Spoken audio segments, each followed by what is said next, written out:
What's up, guys? On Sunday, I watched a new movie, The Holdovers, directed by Alexander Payne. This movie's set in 1970 Massachusetts at Christmas time. It follows three characters pretty much: Paul, Mary, and Angus. They are stuck at a boarding school while everyone's off for Christmas break. This movie, I saw this movie on 3 hours of sleep. And oh my God, I thought it was going to make me fall asleep. It has great reviews. But it's just going to be a slow burn drama. And I loved every second of it. It has like some people are calling it cozy, and Alexander Payne kind of, I don't know. Like the only movie I know of his, but I've never seen it, is a Downsized one, but that Matt Damon, and I always wanted to watch it, but it didn't have great reviews. And most people are calling this his best work easily. So as someone who doesn't know any of his movies, I'm glad this was my first introduction to him as a filmmaker. But a lot of people are calling the movie cozy, and he got very resentful of that, and he said "fuck you," and it's like, oh, whoa, whoa, you know. But does it have a cozy feel to it? Yeah, people are always earning for like especially Christmas time movies, because we don't get a lot of Christmas time movies, like pure movies about Christmas. We don't get that from Hollywood anymore. Like especially said nowadays, like no, like you just don't get them. So I'm sure that's why it felt cozy to some people. It's a Christmas time movie. It gives you in a cheerful, merry mood, you know. But I think like the beauty of this movie is felt in the chemistry of the three main cast: Paul, Mary, and Angus. And like they're all going through something. They're all lonely in their own way. Paul, he's been a school teacher at this school for pretty much since he was a grown man. Mary, she just lost a son in I think it's Vietnam. I think that's the war that was going on, but he just lost his son in the war. And Angus, he's like, he couldn't go home for Christmas because his mother and her new husband just don't want him there, and it's supposed to be Christmas, and this is supposed to be the time the families are together, and he has to be at home, has to stay at school. And as this movie goes on, this is what like I really like the movie. Is like the pacing's good. Like there's a couple points where I thought it was gonna end, but we just kept learning more and more about the characters.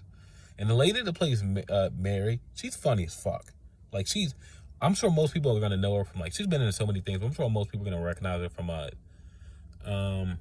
was it the Idol that just came out earlier this year? She was the best thing about the Idol. That was some dog shit, weirdo bullshit that they released, that the Weeknd and them released. But she was fucking hilarious in that. It was like, oh my God, she was so hilarious. She can act. She can act. She's funny. And I feel like from all the roles, like most of the roles she usually gets, she's a comedy relief. She's a badass comedy relief like type character. And then like in this, she's a more reserved. She's a grieving mother, and I think she played it great. I think she really played it great. I forgot it's Paul something. The actor that plays Paul, I'm sure everyone recognizes him. He's been in so many things throughout his career.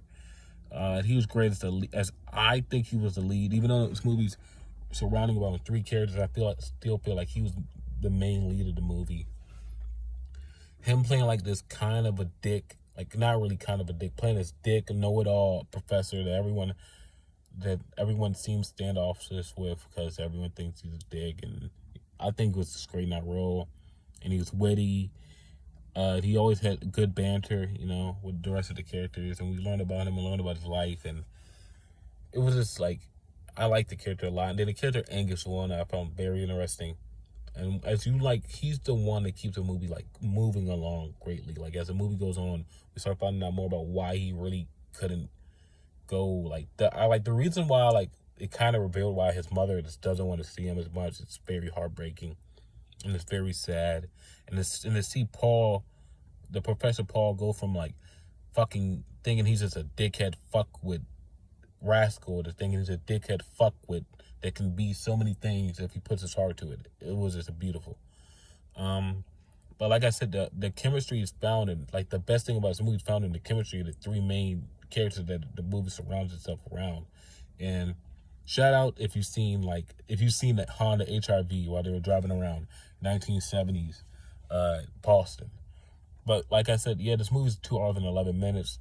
Does it drag? Like, it drags, like, I want to say, I've had to guess the hour 40, hour 45 mark, when they're around Boston, where I feel like it could end. I feel like it drags a little bit there, but then it like takes us to the third act.